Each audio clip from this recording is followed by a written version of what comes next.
amigos y amigas, qué bueno que están viendo este video justo para aquellos que están celebrando en México un año más de su independencia. Bueno, pues va dedicado este video porque queremos entender un poco más de cómo es que llega esta diáspora turca a México y a otros países de Latinoamérica.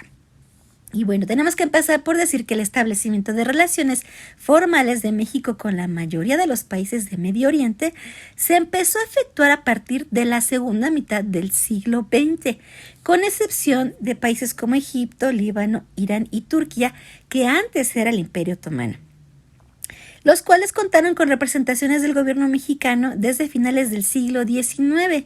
Sin embargo, bueno, las relaciones con el Imperio Otomano se establecieron, fíjense amigos, después de que se da justamente la independencia de México, que inicia en 1810 y acaba en 1821.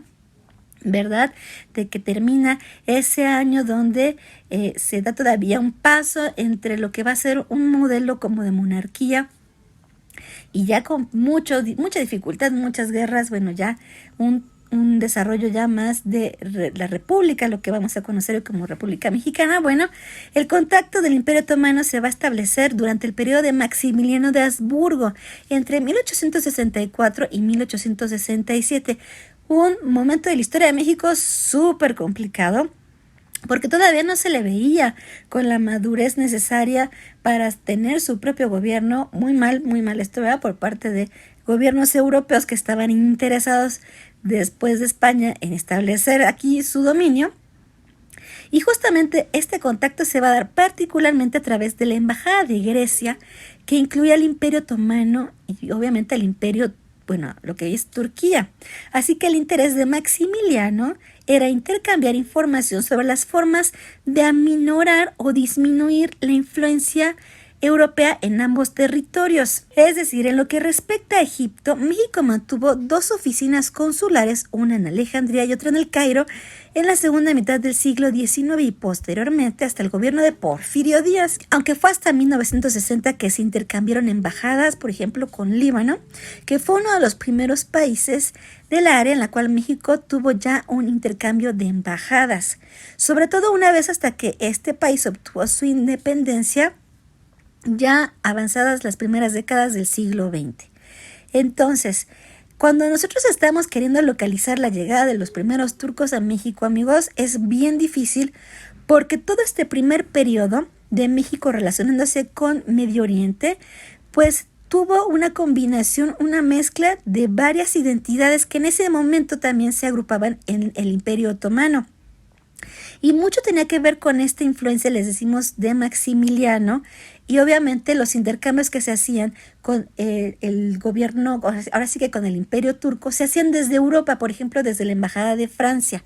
Esto es muy complejo y muy interesante porque lo que podemos decir es que la primera etapa considerada como aislacionista, ¿verdad? México tenía solamente algunos contactos con países de la zona. El siguiente periodo ya se consideró ya como el de una política exterior activa que coincidió con la apertura de la mayoría de las relaciones formales con los países de Medio Oriente, pero obviamente siguiendo con intereses muy particulares de los gobiernos. Esto ya ha avanzado en el siglo XX. Así que bueno, si nos regresamos un poquito otra vez al siglo XIX, vamos a encontrar que hay momentos muy interesantes que ya marcan desde la independencia, desde ese periodo, que empezaron a llegar ciudadanos turcos con un pasaporte que los identificaba así, pero también ciudadanos de países que conocemos como Líbano, que venían con pasaporte turco. Por eso es que el Instituto Nacional de Geografía y Estadística tiene dificultades para poder realmente identificar quiénes llegaron primero, nombres, apellidos, aunque se dice que primero se establecieron, por ejemplo, en Veracruz o a algunos estados del sur y a la Ciudad de México, por supuesto, pero que van a irse diseminando y algunos van a ir regresando a sus países y, por ejemplo, después de la independencia del Líbano, también va a haber una nueva migración, aunque hay una diferencia muy clara, amigos, cuando se habla de esta diáspora, y es que, por ejemplo, Los libaneses traían a sus propias familias y los ciudadanos turcos más bien se establecieron y aquí formaron las propias, aunque ambos grupos en algún momento regresaban para ya no volver o definitivamente se establecieron aquí. Es interesante porque más o menos lo que se sabe es que son más los turcos los que se van a quedar que los libaneses. Y bueno, a pesar de ello también se ve que, por ejemplo, los libaneses pudieron adaptarse un poco más al principio cuando llegaron por su religión. Algunos católicos meronitas libaneses rápido pudieron insertarse, o los judíos, a diferencia de los turcos que seguían con su religión, que seguían conservando el Islam. Por eso es muy interesante que de repente nosotros encontramos en nuestra historia mexicana que hay referencias en las películas, en la literatura, en la música, en la comida, por supuesto de Medio Oriente, y creemos que todo es libanés, pero no, justo es donde encontramos nosotros que se da este conflicto por la caída del Imperio Otomano, por todos los países que se agrupaban dentro del imperio y por todos estos movimientos sociales que van a traer a México armenios, libaneses, como decíamos, egipcios, turcos, por supuesto, y de repente se van a juntar muchos en lugares importantes, lugares comerciales, donde pueden encontrar sus productos para, ahora sí que para continuar con sus costumbres, con su comida, obviamente con su lengua, pero no por ello eran lo mismo. Es decir, por supuesto que hay dentro de la comida, tan solo en la comida de Medio Oriente, similitudes, y a lo mejor podían comprar sus mismos productos en la Merced, en el caso de la Ciudad de México. Pero eso, ahora sí que nuestros abuelitos mexicanos quizá podían pensar que eran lo mismo, aunque no lo eran, tan solo en el idioma y por supuesto en su religión. Sin embargo, lo que se entiende, por lo menos en México, es que los libaneses sí se vuelven una comunidad mucho más fuerte económicamente, culturalmente, que los turcos. Justo puede ser por estos intercambios comerciales, por la adaptación a la cultura, por la religión, por la comida y obviamente por haber traído a sus familias, a diferencia de los turcos, aunque la migración es constante y hasta la fecha sigue dándose.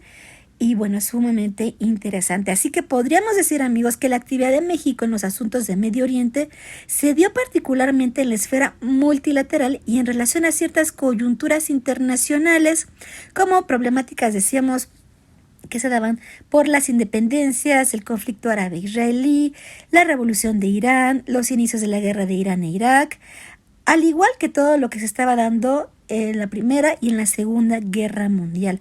México siempre ha tenido una política al exterior muy importante.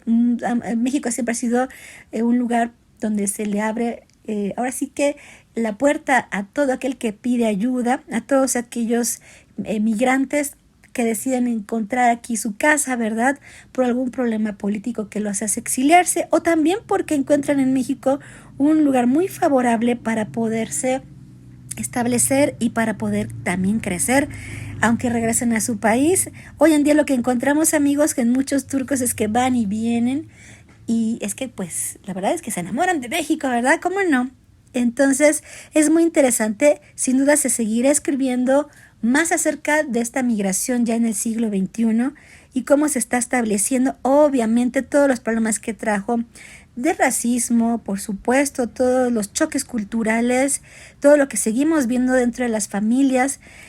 Híjole, sin duda hablar de la discriminación, no solamente hablar de la discriminación contra alguna religión, sino también contra algunos grupos que tienen problemas con su machismo, ¿verdad? Es decir, híjole, esos son temas que todavía tenemos que seguir revisando y no vernos nada más como en una posición rosa de este viajero que llega a un lugar extraño y este lugar se lo come. Al contrario, muchas veces estos viajeros han llegado con nuevas ideas, también nuevas costumbres y también nuevos problemas, ¿por qué no decirlo?